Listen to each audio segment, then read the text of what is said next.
Welcome po mga kuya, no? So, kumusta po kayo, no? So, ako ko Jonathan TV Mix Vlogs po mga kuya. So, ang topic natin po today po mga kuya, no? About naman ito sa one safe, always safe. Ito yung mga doktrina na talaga hindi biblical po mga kuya. Napakadelikadong doktrina ito, no? No, one safe, always safe po mga kakuya, no? So, ito yung usas na doktrina ng mga anti-Catholics na talaga ito ay talaga akala nila ito ay nagdadala ng kalitunay na kaligtasan, no? So ito ba, tingnan natin, ito ba ay aral ng mga apostol, no? So bago ang lahat po mga kakuya, pasok muna intro.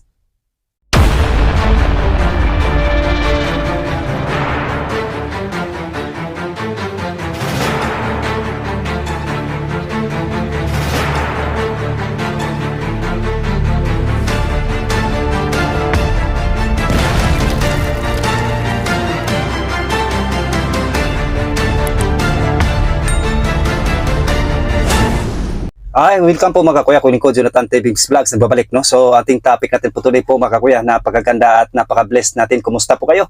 Nawa nasa mabuting kalagayan po kayo mga kakuya. So ano bang ibig sabihin ng one safe, always safe po mga kakuya? Ito yung tinatawag na usas, no? No, so ito yung mga doktrina na talaga unbiblical po talaga po mga kakuya. Ito ay paniniwala na kapag ang isang tao ay naligtas na kay Kristo, hindi na siya mawawala. So ibig sabihin komportable na po siya po mga kakuya, no? Sa kaligtasan kahit ano pa ang gawin niya sa hinaharap. Karaniwan itong konektado sa itong ilang mga protestanting grupo, no? So talagang nakakatang, so ang sabi nila po mga kakuya, dahil tinubos nila tayo ni Kristo ay wala na tayong pangamba, tayo daw ay maliligtas na basta mamuhay tayo ng mabuti, no? So yan po ang kanilang argumento na talagang hindi na kailangan nila may prayer life, may devotion ka, no? So hindi na kailangan dahil nga niligtas na daw tayo ng Diyos, no, ni Kristo.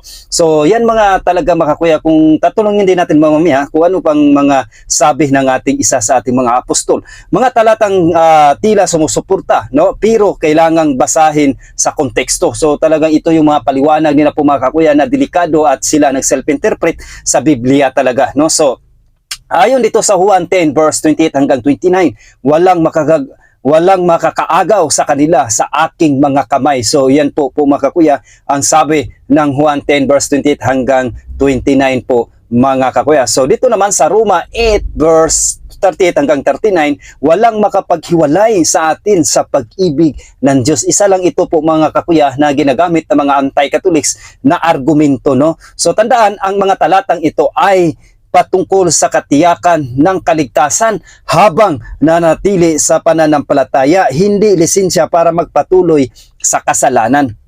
So ito yung mga ibig sabihin nitong talata na ito mga kakuya. No, habang manatili tayo sa pananampalataya, hindi lisensya para magpatuloy sa mga kasalanan. So ibig sabihin, ang mga anti-Catholics, hindi na kailangan ng religion, no? Ganun yun sila eh. No, basta niligtas daw tayo ni Kristo ay pasok na, no? Wala na tayong kahit maghanap tayo ng tunay na iglesia, natatag ng ating Panginoon. Hindi na daw kailangan dahil niligtas na daw tayo at wala na daw pangamba. So yan po ang delikadong aral po mga kakuya na talagang may pangamba ang ating kaluluwa patungkol sa mga aral na ito. So mga talatang kabaliktaran ng one safe, always safe. Maraming babala sa Biblia na posible ang mag-apostasya, tumalikod sa pananampalataya. Ayon dito sa Hebrew 6 verse 4 hanggang 6, no, imposibleng ibalik ang mga tumatalikod matapos malasap ang kaligtasan, no? So ibig sabihin naligtas ka tapos tumalikod ka, so check talaga, wala daw talagang kaligtasan pagdating sa ganyan. Sa Hebrew 10 verse 26 hanggang 27 naman, kung sinasadya tayong magpatuloy sa kasalanan, wala nang handog para sa kasalanan. Kung patuloy din tayo magkasala ay wala nang handog para dito, no? So hindi na maaari na mamatay ulit si Kristo po mga kakuyan dyan sa krus at mag-alay muli, isang handugan lang. So sa 2 Pedro, no, sa 2 Pedro 2 verse 20 hanggang 21, mas mabuti pang hindi sila nakakaalam ng katotohanan kaysa tumalikod matapos matanggap ito. So ito yung ayon dito sa 2 Pedro 2 verse 20 hanggang 21 po mga kakuya, no? So ito yung mas mabuti daw walang alam, no, tas tumalikod, mas okay pa daw yun kaysa may alam na tas tumalikod. Mas matindi daw ang kasalanan pagdating dito, lalo na po sa mga pastor nag-aaral ng Biblia yan. Kasi may kadibata, may kaargumento ako sa TikTok no, na pastor, talagang hindi niya tanggap na talagang 100% na tinanggap yung once saved always saved talaga, na hindi naman, sabi ko, walang mga apostol nagsabi na ang aral na ganyan. So mga ganito, dahil na sila ay nag-aaral, so imposible na wala silang alam patungkol sa Biblia, kaya delikado, no, at hindi nila tinanggap ang 100% ng katotohanan. Walang iba kundi founded by Jesus Christ, the Catholic Church founded by Jesus Christ. Ayon dito naman sa Matthew 24 verse 13, no, ang magtitiis, no, hanggang wakas ay maliligtas. So ibig sabihin, may talaga, may ang magtitiis daw hanggang wakas ang maliligtas. Ibig sabihin, mayroon tayong gagawin, mayroon tayong makipagdigma para hanggang wakas, no. So mamaya ba magagamit tayo ng mga analogy patungkol po dito po, mas maunawaan talaga natin ano bang ibig sabihin nito, no. So talagang sa kanila kasi mga kakuya, redemption, no, yung pagbayad, redemption, binayaran ng utang, kaysa ang salvation pinag-isa nila, kaya magkahiwalay po yun, redemption ang salvation. So itatopic din natin yan po mga kuya dito po sa ating YouTube channel. So meron akong upload yan, yung nag-live ako, pero dagdagan natin para mas madagdagan pa natin, mas maunawaan pa natin lalo, no, redemption and salvation. So pagdating sa anti-Catholics, pinag-isa nila yan, pero mali po, no, kaya nga wala na sila daw gagawin. Ang salvation, yun yung magpapatuloy tayo sa ating pananampalataya kay Kristo. Ibig sabihin, mabubuting gawa at mga utos ni Kristo na dapat natin sundin para magpatuloy, no. Yan po yung salvation. Yung redemption, no, ayun yung pagbayad, yung pagtubos natin sa ating mga kasalanan na hindi natin kayang bayarin. So ang paliwanag ng mga apostol, so dito na, no, gumagamit na tayo mga apostol po, para sa mga apostol, ang kaligtasan ay relasyon na kailangang panatilihin hanggang wakas. Ayon po sa sinasabi ng ating isa sa mga apostol sa Pilipos 2 verse 12, no, sa Pilipos chapter 2 verse 12, no, pagyamanin ninyo ang inyong kaligtasan na may takot at panginginig, no. So ayon po yan sa Pilipos chapter 2 verse 12. Ayon naman to sa 1 Timothy 4 verse 1, may mga tatalikod sa pananampalataya sa mga huling araw. Ibig sabihin, meron na talaga babala, meron talaga daw tatalikod sa mga huling araw, katulad naman ni Felix Manalo, dating Kristiyano at tumalikod, no. So pinaparatangan pa nila ang iglesia daw ang natalikod, no, is mali. Ang mga mananampalataya ang tumalikod sa iglesia. Kahit kailanman ang iglesia ay walang pagtalikod o walang pag-apostasi. So ang conclusion, ang katiyakan ng kaligtasan ay totoo kung manatili tayo kay Kristo. So take note ha, kung manatili tayo kay Kristo, may pagsisisi at kumbabang loob, no, yan po ang paggawa ng mga mabuti na tinuturo ng ating Panginoong Hesukristo, no. Ngunit ayon sa Biblia, may tunay na panganib na mawala ito kung tuluyan tayong tumatalikod at magmatigas sa kasalanan. So ibig sabihin, yung hindi natin tinanggap yung katotohanan, yung katigasan ng ating ulo, at magpatuloy pa rin tayo sa mga ginagawa natin kahit mali na. So tiyak yan, wala talagang kaligtasan yan. Yung ikatlo, kaya mas tama ang tinatawag na perseverance of the saints, no, pagpatuloy sa pananampalataya hanggang wakas kaysa absolutong usas, no. So talagang kaysa absolutong usas daw, once saved always saved, no. So talagang ito yun ayon sa ating mga ayon daw sa ating mga isa sa ating mga santo. So dito gagamit tayo ng mga analogy po, para mas lalo nating mas maintindihan. Parang ito lang ito mga kakuya, yung once saved always saved, para bang kasal, no. Ito yung iugnay natin, parang kasal. Kapag ikasal ka, no, totoo at legal na asawa mo na ang taong iyon, ibig sabihin asawa mo na iyon, no. Ikalawa, pero kung pipiliin mong tumalikod, mga liwa at tuluyang iwan ang asawa mo, ay pwedeng masira ang kasal. So therefore po mga kakuya, pwede daw masira ang kasal, no. So ang ikatlo, hindi porket ikinasal ka na, no, ibig sabihin wala ka nang gagawin at automatic na forever kayo kahit anong gawin mo. So ang panghuli, kailangan mong pananatilihin ang relasyon sa pamagitan ng katapatan, pag-ibig at pananampalataya sa isa't isa. So yan po yung analogy sa once saved always saved. So ganun din sa kaligtasan, no, ganun din sa kaligtasan, ang pagtanggap kay Kristo ay parang ikasal sa Kanya, no. Pero kung tatalikod ka, mamuhay sa kasalanan at sadyang iiwan siya, pwede mong tatalikuran ang kaligtasan. No, so ibig sabihin, dating Kristiyano ka, iniwan mo yung pagkakatoliko, iniwan mo na rin si Kristo, tumalikod ka.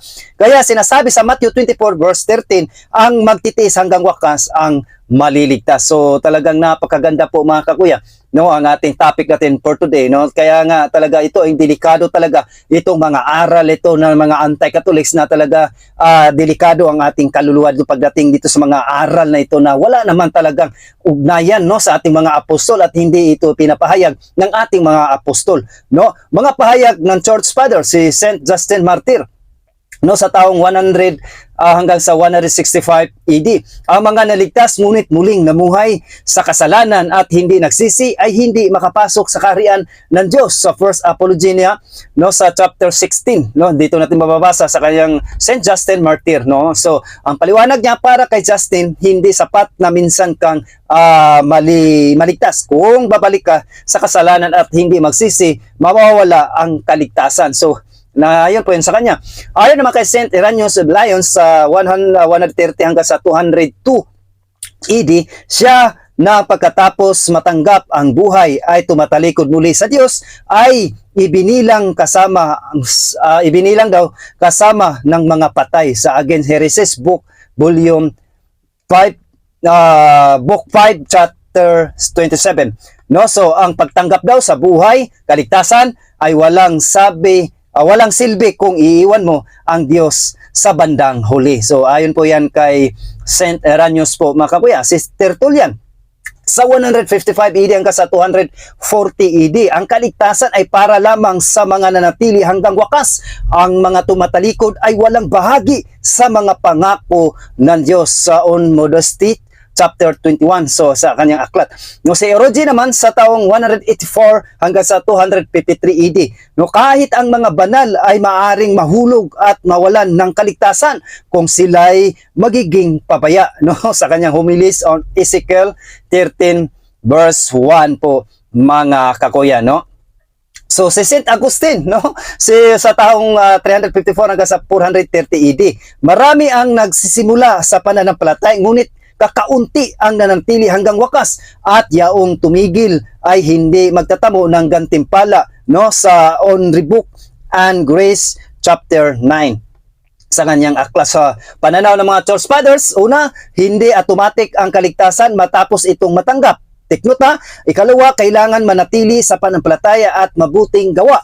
No, ang ikatlo, posible mawala ang kaligtasan sa pamagitan ng matinding kasalanan at pagtalikod dito. No, so ang panghuli, pang-apat, laging inuulit ang babala ni Kristo, ang magtitiis hanggang wakas, ang maliligtas. Sa Matthew 24 verse 13 po mga kakuya. So anong sabi sa ating Catechism the Catholic Church turo sa ating inang simbahan? Ayon dito sa Catechism the Catholic Church paragraph 161, patuloy na pananampalataya. Ang pananampalataya ay kailangan para sa kaligtasan. Ang sino mang tumatangging manatili dito ay hindi maliligtas. So grabe sa ating Catechism, nagsasabi sa 161 paragraph. Sa 162 paragraph naman, maaring mawala ang pananampalataya. Maari tayong mawalan ng pananampalataya sa pamagitan ng pagbabaya.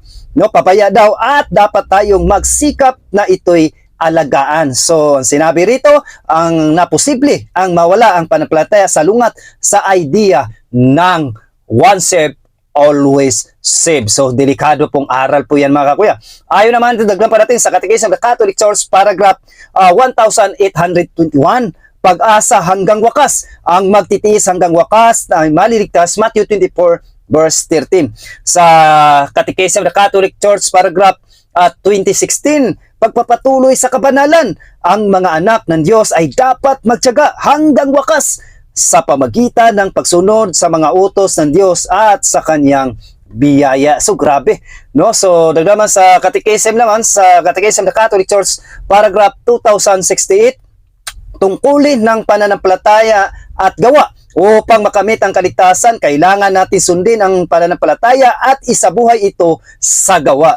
No? So grabe, napakaganda ang ating talakayan ngayon mga kakuya. So muli, mali ang once saved always saved. Ito ay delikadong aral kahit ang mga apostol, no, kahit si Apostol San Pablo, no, kapag tumigil siya, nangamba nga sa kanyang kaligtasan po mga kakuya, no, si Apostol San Pablo, no, na sabi niya kapag tumigil siya ay tiyak na mapaparsohan sa talaga siya, no. So ibig sabihin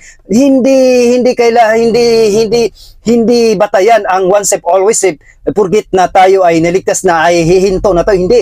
Kaya nga ang nangyayari, kaya nalilito po tayo mga kakuya, pinag-isa nilang redemption and salvation, kaya doon sila nagkalitok. So magkaiba po yun, yung binayaran sa cross ni Kristo, nag-aalis siya ng buhay, yun yung pagbabayad, no. Ang salvation, yun yung pagpapatuloy natin para tayo ay maligtas. So dagdagan ko pa, ananunsi po mga kakuya, ngayon may barko na lunod at binigyan ka ng kapitan ng lifeboat, no. So ibig sabihin sa lifeboat na yun, naligtas ka na, no. So paano para pagpatuloy ka sa tinubos ka, no, parang tinulungan ka, no, so ng kapitan. So paano ka parang tuluyan ka maligtas? So dadalhin ka sa pangpang, kailangan mong gumawa at pumadyak at pumunta doon sa pangpang na para tuluyan ka na maligtas. Ganyan din ang ating kaligtasan, no. Ang manatili hanggang wakas ay siyang maliligtas. Ibig sabihin, mayroon talaga tayong war o makipagdigmaan tayo sa spiritual warfare. Ibig sabihin, may labanan spiritual warfare po ito mga kakuya. Hindi porgit na tinubos na tayo ni Kristo ay wala tayong gagawin. Yun ang tawag ng pagbabayad, redemption, no. Sa pagtinawag namang salvation, yun yung paglalakbay natin, pagpapatuloy sa kabanalan para sa pagsunod natin sa Diyos, sa mga kanyang mga utos para sa kanya. Kaya nakipagdigmaan tayo sa, ibig sabihin, meron na tayong pundo, dahil nga ibig sabihin, papakainin ka hanggang sa alalayan ka, hanggang sa makarating ka sa buhay na walang hanggan. Yan ang gusto ng ating Diyos, na makasama tayo sa kanyang kaharian sa langit. So muli, maraming salamat at God bless po sa ating mga kakuya. Panalangin natin sa mga ganitong aral. So kung meron kayong mga ganitong nasa lamuha na mga nag-aaral ganito, once saved always saved, ay sapat na ay maling doktrina yon, dahil hindi yan turo ng ating inasimbahan. Ikalawa, hindi turo ng ating mga apostol. Ay ikatlo, hindi turo ng ating mga church fathers. So unbiblical po, mga delikadong aral ito. So take note nyo, delikadong aral ito. So delikado ang ating kaluluwa. So muli, maraming salamat at God bless, at mag-aral at magsuri po mga kakuya. Cares, confession, adoration, rosary, Eucharist, and sacramentals po mga kakuya. So muli, maraming salamat at God bless sa ating lahat po. Pro Dio et Iglesia po.